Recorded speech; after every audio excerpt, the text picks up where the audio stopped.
तुम्हारी समस्याओं का समाधान। कौन बनेगा एमएलए? तुम्हारा वोट, तुम्हारा फैसला। सही चुनाव करो, सही भविष्य बनाओ। You are watching FNI News। नमस्कार, कौन बनेगा एमएलए के अगले एपिसोड में आपका स्वागत है। जैसा कि आप देख रहे हैं, हम लगातार उन संभावित उम्मीदवारों से आपको रूबरू करवा रहे हैं जो कि इस वजीरपुर विधानसभा से बीजेपी से ताल ठोक सकते हैं। आप जानते ही हैं कि आम आदमी पार्टी और कांग्रेस ने इस सीट से अपने प्रत्याशियों की घोषणा कर दी है। ऐसे में इंतजार है बीजेपी के प्रत्याशी का। तो आइए, आज हमारे साथ हैं यहाँ के जो निगम पार्षद हैं योगेश वर्मा जी। अब तो मैं ये कहूँ तो अतिशयोक्ति नहीं होगी कि वो वरिष्ठ बीजेपी नेता हैं और उनसे बातचीत का सिलसिला शुरू करते हैं। बिल्कुल सीधा स्ट्रेट फॉरवर्ड पहला सवाल मैं उनसे स्वागत के साथ कहूँगा। पहले तो बहुत बहुत स्वागत है योगेश जी। सीधा सवाल कि योगेश वर्मा जी कहाँ रेस में है? देखिए, मैंने कभी भी राजनीति में रेस के बारे में नहीं सोचा। पार्टी ने मुझे चाहे 2017 के अंदर प्रत्याशी बनाया, 2022 के अंदर प्रत्याशी बनाया। दोनों बार पार्टी ने मुझे मेरे बिना कहे हर बार मुझे पद दिया। 5 वर्ष चाहे डिप्टी मेयर के रूप में, लीडर ऑफ हाउस के रूप में, अपॉइंटमेंट कमेटी के चेयरमैन के रूप में, जोन चेयरमैन के रूप में। और जब 2022 के अंदर भी जब पार्टी ने कोई भी गठन किया तो उसमें भी मुझे जोन चेयरमैन की जिम्मेवारी दी है। तो मैं ये मानता हूं कि शायद पार्टी अपने आप ही इन सब चीज़ों का चयन करती है। तो मैं ना तो मैं कभी मांगने गया हूं, ना ही मैंने पार्टी को कहा है। जब पार्टी मुझे जिस भी काम को देगी उस काम को हमेशा से पूरा करने का प्रयास करूँगा। हम जो है कुछ अनटोल्ड स्टोरीज के बारे में बात करेंगे योगेश जी की, जो कुछ अनछुए पहलू जिस पर कभी चर्चा नहीं हुई होगी। तो उसी से संबंधित मेरा सवाल है योगेश जी, ये बताइए कि अचानक एडवोकेसी करते करते क्या दिमाग में आया जो पॉलिटिक्स की तरफ रुझान बन गया? देखिए, ऐसा नहीं था कि अचानक। हाँ, पार्टी संगठन के साथ मैं 1992 से जुड़ा हूँ और तब मैं युवा मोर्चा का महामंत्री बना था और 2006-07 तक मैं एक्टिव पॉलिटिक्स में और जो है मंडल स्तर पर मैंने काम किया। और उसके बाद मैंने जो है प्रदेश के अंदर लीगल सेल के अंदर और आरटीआई सेल के अंदर को कन्वीनर के रूप में लगातार मैंने 10 वर्ष तक कार्य किया था। और पार्टी के समय समय पर चाहे संगठन के काम हो चाहे चुनाव के काम हो, मैं जुड़ा रहा। पार्टी ने मुझे कहा कि 2017 के अंदर आपको चुनाव लड़ना है, तो मैं आ गया। योगेश जी, ये बताएं कि आपका पॉलिटिकल गुरु कौन है? आप किसे पॉलिटिकल गुरु मानते हैं और किसे आदर्श मानते हैं अपने बीजेपी में? देखिए, उसके मामले में तो सीधा कहूँगा कि जब मैं 92 के अंदर आया था और उन दिनों के अंदर अटल जी के बारे में जब उनसे मिलना होता था, उनसे बहुत ज़्यादा प्रभावित हुआ था। आडवाणी जी के साथ भी कई बार मिलना हुआ उस वक्त। तो उस वक्त मुझे लगता था कि कुछ लोग ऐसे हैं जो देश के लिए अपने आप को सर्वस्व न्योछावर करने के लिए तैयार रहते हैं। और इसी प्रकार चाहे आरएसएस से हो, उनके अंदर जो देश प्रेम की भावना है, जो देश के प्रति हर कार्य को समर्पित करने की जो भावना है, उसी ने ही मुझे आकर्षित किया। और आपने देखा कि उसके बाद पिछले 7 वर्ष के सार्वजनिक जीवन के अंदर भी मेरा हमेशा से प्रयास रहा कि उन सब आदर्शों को, उन मूल्यों को मैं अपने जीवन के अंदर रखूं। और मेरा प्रयास भी रहा। और आपने देखा कि 7 वर्षों के अंदर शायद आप लोग ज़्यादा अच्छे से जानते होंगे कि कोई व्यक्ति मेरे ऊपर किसी प्रकार का कोई एलिगेशन या मेरे काम के बारे में उंगली नहीं उठा सका। तो इसके लिए मैं मानता हूं कि जो भारतीय जनता पार्टी के शीर्ष नेतृत्व है, उनके आदर्श हैं, उनको मैंने अपनाने की कोशिश की है। फिर बात वहीं अधूरी रह गई कि पॉलिटिकल गुरु वाला सवाल अधूरा रह गया। वो किसे आपने, कौन पॉलिटिकल गुरु रहे? देखिए, ऐसा है, गुरु चेला वाला जो होता है, वहां पर कहीं ना कहीं मैं कहता हूं कि पार्टी के प्रति आदर्श खत्म हो जाते हैं। तो पार्टी के अंदर जुड़ाव बहुत से लोगों से होता है, प्रभावित कई लोगों से होता है, तो उनके साथ जुड़कर पार्टी में आगे बढ़ता है। और महेंद्र नागपाल जी के साथ में एक अपना पारिवारिक संबंध भी रहा, दोस्ती की, मित्रता का भी संबंध रहा। तो ना तो हमने लोगों ने कभी गुरु चेला की कभी सोची, ना उन्होंने अपने आप को गुरु कहा। तो केवल यही है कि एक संबंध जो होते हैं और संबंध के अंदर कोई भी प्रतिस्पर्धा भी नहीं होती है और ऐसे में हम लोगों ने मिलजुल कर काम भी किया। तो आज मैं ये मानता हूँ कि हम लोगों ने मिलकर भी क्षेत्र के अंदर विकास के कार्य भी किए।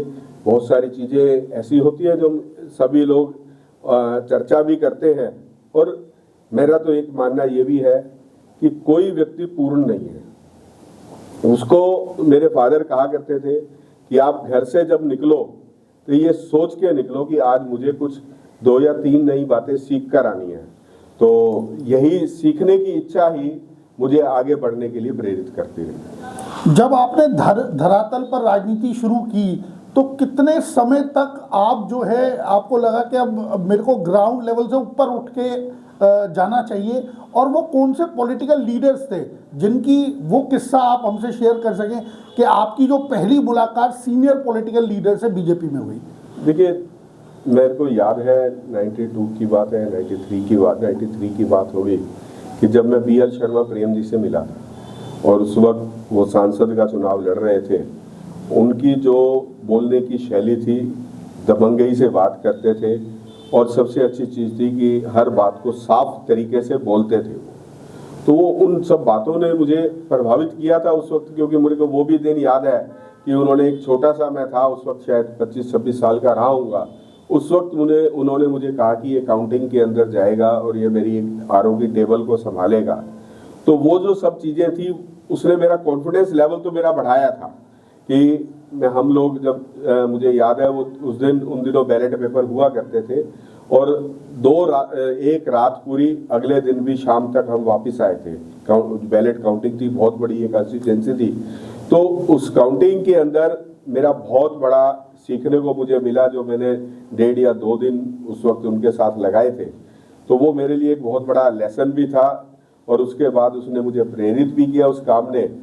तो ये सब चीजें होती है जिनको व्यक्ति याद भी करता है, अच्छा भी लगता है। अब इतना लंबा समय आपने राजनीति में गुजारा, ये बताइए कि एक अच्छा पॉलिटिशियन बनने के लिए आदमी में क्या क्वालिफिकेशन होनी चाहिए? लॉ करने के बाद आदमी एडवोकेट बनता है, मेडिकल क्वालिफिकेशन लेने के बाद डॉक्टर। तो राजनीति में क्या कोई क्वालिफिकेशन होनी चाहिए या क्या उसकी फॉर्मल एजुकेशन क्या है? देखिए, मेरा ये मानना है कि राजनीति के लिए जो सबसे बड़ी चीज है वो होती है इंसानियत होना। किसी भी गरीब व्यक्ति या कोई व्यक्ति परेशान होकर आया है, हम उसकी परेशानियों का फायदा ना उठाकर उसकी परेशानियों का साथी बन जाएंगे तो हम लोग सबसे बड़ी काबिलियत उसी दिन हमारे अंदर आएगी। मेरे पास कोई भी गरीब व्यक्ति चलकर आ जाए तो मेरी हमेशा से कोशिश ये रहती है कि इसको दोबारा चक्कर ना काटना पड़े मेरे पास। मुझे मालूम है कि जब वो मेरे पास आएगा उसके 100 रुपये 50 रुपये खर्च हो जाएंगे, फिर वो मन के अंदर भी एक परेशानी होगी। वो व्यक्ति आया है तो उस वक्त उसके मन के अंदर थी कि मैं उनके पास जा रहा हूं तो मेरा काम हो जाए, और मेरा हमेशा से प्रयास रहता है। और इसके साथ साथ मेरा ये सोचना है कि आपको 2 चीजों के ऊपर ध्यान केंद्रित करना होगा कि अगर आप राजनीति में आए हो तो आपको एक तो अपने दिल को बड़ा करना पड़ेगा और एक अपने दिन को बड़ा करना पड़ेगा। अगर आपने दिल बड़ा कर लिया तो आपको बहुत सारी चीजें इग्नोर करनी पड़ेंगी। और हम ये माने कि कभी कोई कार्यकर्ता हमारे पास आता है, वो कई बार बहुत नाराज होता है, वो हमारे से कई बार उल्टा सीधा ही बोल जाता है। अगर मैं भी उसके साथ वैसा बोलने लगूंगा तो वो कार्यकर्ता बनाने में हमने वर्षों लगाए, लेकिन अगर उसने मेरे से कभी भी कोई बात अगर ऊंची आवाज में भी की है तो वो मैं मानता हूं कि वो अधिक परेशान होगा, वो मेरे से हक समझकर ही मेरे से लड़ा होगा वो। तो मैंने अगर उस वक्त दिल बड़ा कर लिया तो वो थोड़ी देर के लिए वो ठीक हो जाएगा और कुछ समय के बाद वो ठीक हो जाती है। इसी प्रकार से अगर आप दिन बड़ा करते हो, दिन बढ़ेगा करने का मतलब ये है कि अगर 9 बजे उठते हो तो अगर आप 8 बजे उठकर तैयार हो जाओगे, रात को भी अधिक समय दे दोगे तो उससे क्या है कि आप अपने क्षेत्र की समस्याओं को अच्छे तरीके से समझ पाओगे। आपने कहा कि BL शर्मा प्रेम जी के साथ आपने देखा, यानी आपने पार्लियामेंट के भी बहुत सारे चुनाव देखे, आपने नागपाल जी के साथ विधानसभा के चुनावों में भी तैयारी देखी, खुद भी निगम का चुनाव लड़ा। ये बताइए इन तीनों चुनावों में तैयारी में अंतर क्या होता है और कितना चैलेंजिंग, कौन सा चुनाव ज़्यादा चैलेंजिंग है? MP का, विधानसभा का, निगम पार्षद का? निगम पार्षद का लोकल चुनाव है तो कितना डिफरेंस रहता है तैयारी को लेकर? देखिए, जो छोटा चुनाव होता है ना, वो अधिक कठिन होता है। जो संसद के चुनाव होते हैं वो राष्ट्रीय मुद्दों पर लड़े जाते हैं, जो पार्टी के द्वारा भी उसके लिए ऐसा माहौल क्रिएट होता है, उसके लिए केवल हमें वहां तक अपने शीर्ष नेतृत्व की बात को पहुंचाना होता है। लेकिन जो निगम का चुनाव होता है वो उसकी क्षेत्र की समस्याओं से, व्यक्ति की समस्याओं से और उस ब्लॉक की समस्याओं से जुड़ा होता है। जैसे मैं आपको छोटा सा एग्जांपल है कि मुझे पता है कि एक ब्लॉक के अंदर एक छोटी सी समस्या ये है, हमें यह देखना है कि उसको कैसे हम करें कि कोई व्यक्ति नाराज भी ना हो और उस व्यक्ति का काम भी हो जाए।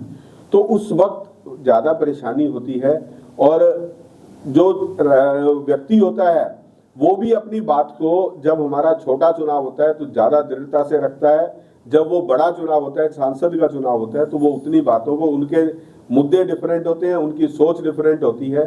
तो मेरा ये मानना है कि जो निगम पार्षद का चुनाव है, और दूसरी बात मैं कहना चाहता हूँ, पहला चुनाव लड़ना आसान होता है, जो दूसरा चुनाव होता है वो कठिन होता है। उसका कारण ये है, तब तक आपका रिपोर्ट कार्ड आ चुका होता है, लोगों ने आपकी कार्यशैली को पहचान लिया होता है, लोग आपके स्वभाव को पहचान चुके होते हैं, और उसके अंदर भी जो दूसरा चुनाव जो जीत कर आता है उसके लिए आगे फिर चुनाव लड़ने मुश्किल नहीं हो जाता। मेरा सवाल इसी से जुड़ा था, मैं यही पूछने जा रहा था कि मुझे ये बताएं कि अगर इस विधानसभा में किसी ऐसे पार्टी प्रत्याशी बनाती है जिसको कोई तजुर्बा नहीं है, ना कभी निगम के चुनाव का, ना कभी विधानसभा के चुनाव का, तो उसके लिए कितना चुनौतीपूर्ण होगा, और इन कंपैरिजन टू जिसको एक्सपीरियंस है, पहले चुनाव लड़ चुका है।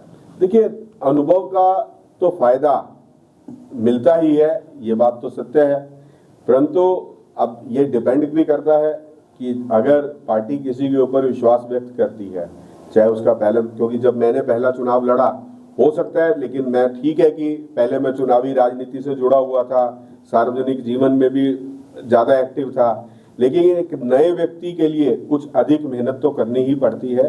बाकी ऐसा नहीं है कि कभी ना कभी तो पहले शुरुआत कहीं से होगी ही। तो मैं ये नहीं मानता, व्यक्ति की विचारधारा, व्यक्ति के काम के प्रति लगन, और सबसे अच्छी कि उसके क्षेत्र के अंदर कितनी पकड़ है और कितनी सूझबूझ है, और उसने कितनी बारीकियों से उस क्षेत्र की समस्याओं को देखा है, ये सबसे जरूरी काम है। एक विधानसभा चुनाव में क्या क्षेत्रीय मुद्दे ज्यादा कारगर होते हैं या राष्ट्रीय मुद्दे, या चेहरा कुछ रोल प्ले करता है?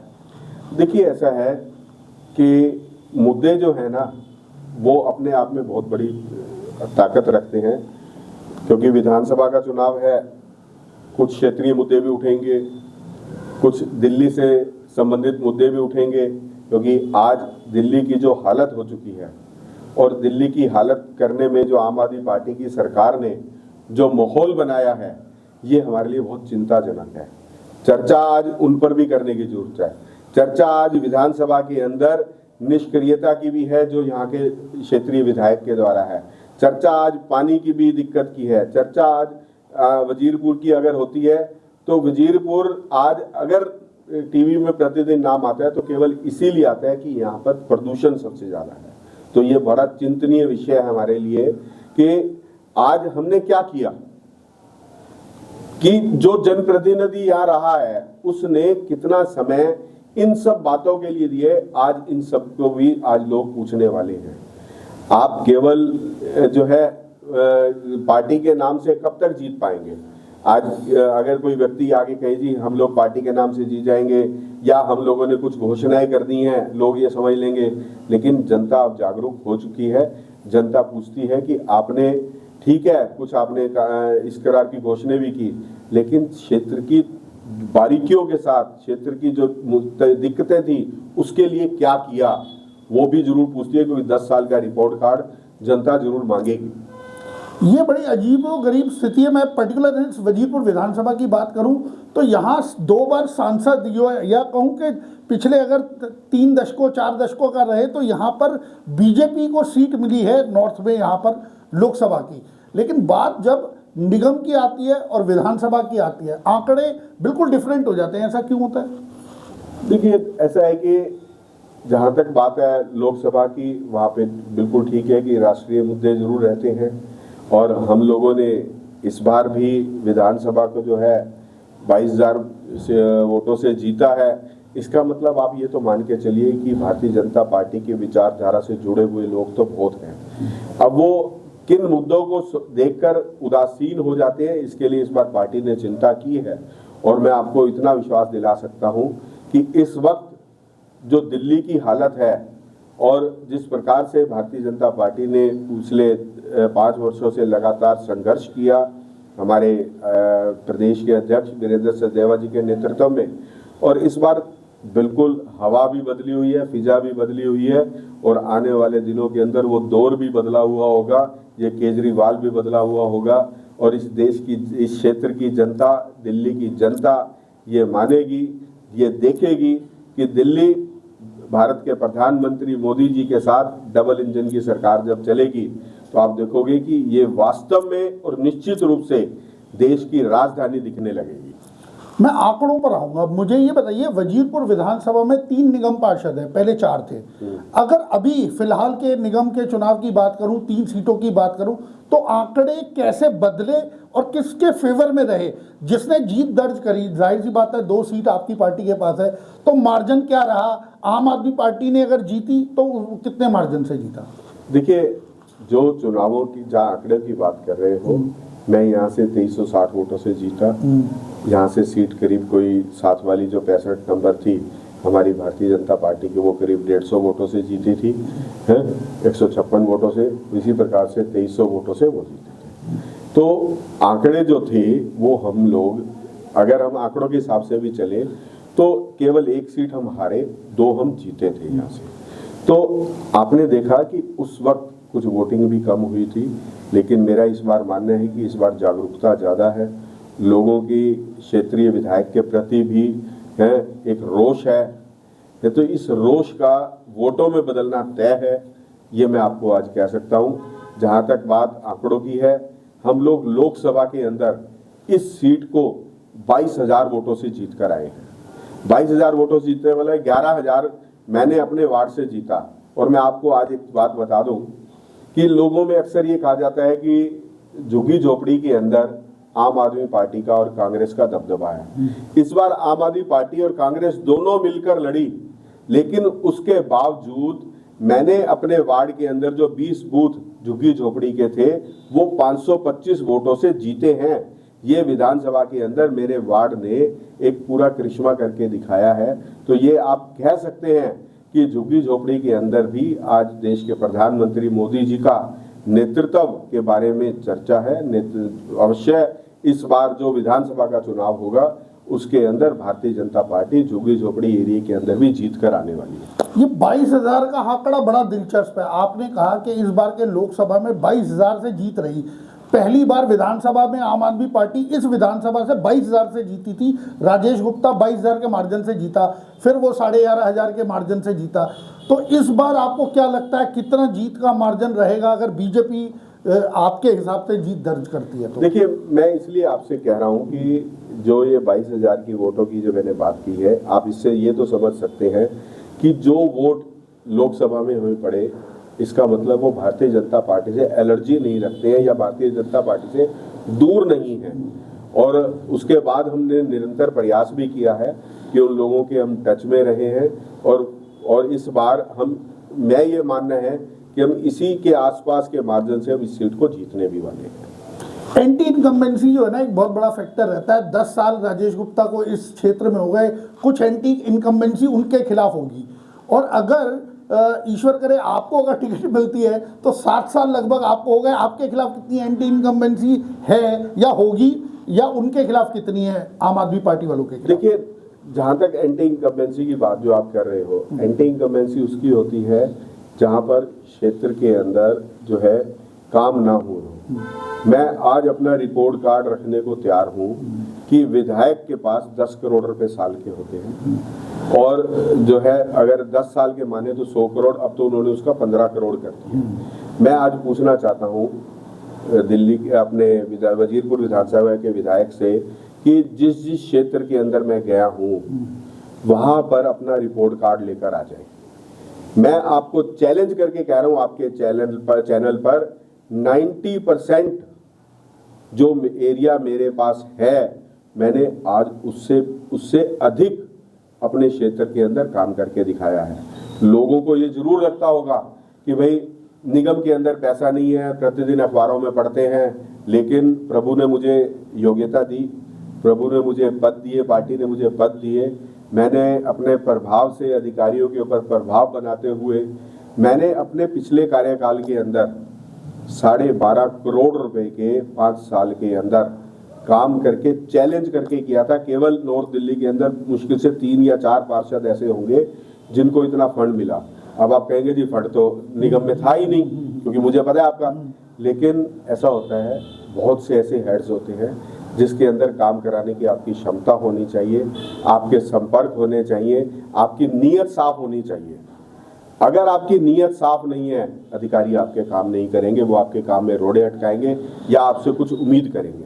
अगर उस अधिकारी को पता है कि जो व्यक्ति काम के लिए आया है उसकी नीयत साफ है, वो उसके अंदर गलत काम नहीं करेगा, तो वो अधिकारी भी आपकी हेल्प करेगा। तो मैं इसीलिए चैलेंज करता हूं। मेरे सामने कभी विधायक जी अपना रिपोर्ट कार्ड लेकर नहीं बैठ पाए, उसका मैं चैलेंज क्यों अपने हर भाषणों में करता हूं? उसके लिए आप जगह जगह वो जाकर देख सकते हैं। पूरे वार्ड में जाइए, जगह जगह आपको मेरे पत्थर लगे हुए दिखेंगे, पार्कों के ऊपर, सड़कों के ऊपर। तो पत्थर ऐसे नहीं लगा करते, वो मैंने कुछ ना कुछ काम किया होगा तभी पत्थर लगे होंगे। अगर आप मेरे पत्थरों से भी गिनती कर लेंगे तो शायद आपको राजेश गुप्ता जी के पत्थर कम दिखेंगे। तो कारण क्या है? कारण यही है कि मैंने क्षेत्र की समस्याओं को सुना, उसके अंदर देखा कि इसमें इतना काम करने से पब्लिक को कुछ ना कुछ बेनिफिट हो सकता है। तो एंटी इनकम्बेंसी तो भैया उसकी होती है जिसने काम नहीं किया होता। मेरे से तो लोग आज भी उम्मीद करते हैं, वो कहते हैं हमें पता है कि ये काम आपका नहीं है, पर हमें ये भी विश्वास है कि आप करवा दोगे। तो मेरे खिलाफ क्या एंटी इनकम्बेंसी होगी? मेरे से तो ये कहा जाता है ये काम भी आपका नहीं है पर विश्वास है करा दोगे, तो इसका मतलब ये है कि मेरे अगेंस्ट लोगों के मन में कुछ नहीं है। अगर वहां पर आप जाओगे तो उनके पास अगर ये काम रखोगे, ये तो एमसीडी का है, ये योगेश वर्मा ने करना है, ये ऐसे करना है, तो ऐसे नहीं हुआ करता भैया। आप जनप्रतिनिधि हो, उनको कोई मतलब नहीं है ये जल बोर्ड का काम है, पीडब्ल्यूडी का काम है, डूसिप का काम है, डीडीए का काम है। हमें काम है उन अधिकारियों की खिंचाई करना और उनसे काम करवाना। अगर मैं ये सीधा सीधा आपको कहूं कि 10 अंकों में से आपको कोई मार्क्स वर्तमान विधायक को देने होंगे तो वो मार्क्स कितने होंगे? देखिए, मैं मार्क्स में कभी विश्वास नहीं करता। मैं कहूँ कि मैं बहुत इंटेलिजेंट था, है? मुझे तो राम जेठमलानी जी की एक बात याद आती है, कहते हैं कि नंबरों से तो कोई काम नहीं चला करता। मैं जब मैं वकालत कर रहा था तो एक बार मिला था उनसे, उन्होंने कहा था भैया मेरे 46% मार्क्स आए थे। तो मैं कहा जी मैं आपसे कोई बहुत ज्यादा आगे नहीं था, लेकिन वकालत के अंदर भी मैंने अपने पूरी उससे काम किया। और जब मैं राजनीति में आया तो राजनीति में जनता मार्क्स देने वाली है। जनता ने मुझे 2 बार जिता दिया, मेरी पार्टी ने मुझे डिप्टी मेयर तक पहुंचाया, लीडर ऑफ हाउस तक पहुंचाया, चेयरमैन तक पहुंचाया, अपॉइंटमेंट कमेटी तक पहुंचाया। तो ये मार्क्स मेरी पार्टी दे रही है। नहीं तो कितने पार्षद हैं जिनको लगातार 5 वर्षों तक 6 वर्षों तक ये पद मिलते हैं।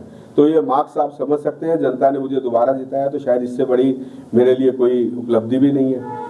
मेरा आखिरी सवाल कि आप भी जनता के बीच रहते हैं, तो आपको जनता विधानसभा से जुड़े वो कौन से मुद्दे हैं जिसकी शिकायत करती है, और आप अगर उम्मीदवारी आपकी होती है तो वो आपकी प्राथमिकता होगी कि ये मुद्दे कंप्लेंट मेरे पे हमेशा आती है, विधानसभा की ये प्रॉब्लम्स हैं जो राजेश गुप्ता पूरी नहीं कर पाया?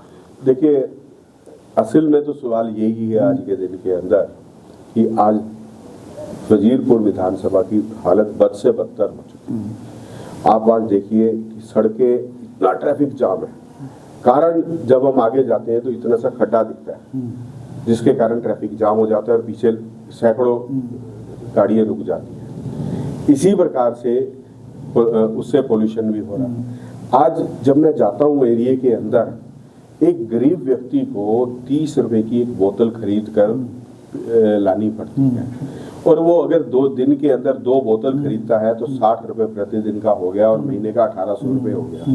तो आज अगर उस गरीब आदमी को 1800 रुपए ये देना पड़े तो आज उसकी क्या हालत होती होगी। इसी प्रकार से आज बिजली के बिल आपने फ्री कहकर आपने उनके लगवा दिए, लेकिन जब उनको 7-7 हजार रुपए के बिल आते हैं उनकी जान निकल जाती है। इसी तरह से जब वो जाते हैं शौच करने जाते हैं, वो सुबह आज हमारी इस क्षेत्र की महिलाएं, मैं क्या कहूँ कि उस बेचारी को सुबह 5 बजे उठना पड़ता है कि मैं शुरू में जल्दी चली जाऊं तो उसके बाद सफाई नहीं होगी। उसको सिर्फ एक शौच के लिए 5 बजे उठना पड़ता है। तो इसी प्रकार से पानी के लिए घंटों इंतजार करना पड़ता है, 3 बजे उठना पड़ता है। आज आप अशोक विहार के वजीरपुर के सारे व्हाट्सएप ग्रुप उठा लीजिए, केवल एक मैसेज चलता है, पानी आ गया, पानी चला गया, पानी साफ आया, पानी गंदा आ रहा है, पानी कल आएगा। अरे भैया, ये क्या दिल्ली है, ये क्या राजधानी है क्या कि आज हम चर्चा किस चीज की कर रहे हैं कि पानी आ गया या नहीं आ गया? कितने शर्म की बात है। मैं इन सब चर्चाओं को खत्म करना चाहता हूं। मैं दिल्ली की जनता को, इस क्षेत्र की जनता को ये बताना चाहता हूं कि आपका जनप्रतिनिधि अगर सोया हुआ है, सारा दिन मोबाइल के ऊपर है, सिर्फ बहस कर रहा है, तो इससे दिल्ली सुधरने वाली नहीं है। आप बहस करने की बजाय, आप जनता से लड़ने की बजाय उनकी सुविधाओं का ध्यान रखें, उनकी जो परेशानियां हैं उनके लिए लड़िए, अधिकारियों से लड़िए, ना कि जनता से लड़िए। आप 1 मिनट के अंदर ग्रुप के अंदर इतनी लंबी लंबी डिस्कशन में कई बार देखता हूं, मैं समझता हूं कि अगर इतना दिमाग और इतना ध्यान अगर व्यक्ति क्षेत्र की समस्याओं पर लगा दे तो शायद वो ज्यादा अच्छे से सुधर जाए। योगेश जी ने बिल्कुल स्पष्ट तौर पर ये साफ किया कि वो जनता की नब्ज को तो जानते ही हैं और यहाँ की समस्याओं से भी वो अच्छी तरह वाकिफ है। ऐसे में अब ये पार्टी को निर्णय करना है कि वो एक नए चेहरे के साथ यहाँ विधानसभा में ताल ठोकती है या किसी एक्सपीरियंस चेहरे पर वो भरोसा जताती है। This is Amit Malhotra signing off. कौन बनेगा एमएलए के अगले एपिसोड में फिर होगी मुलाकात। बहुत बहुत धन्यवाद योगेश जी, आज आप हमारे बीच आए। Thank you very much.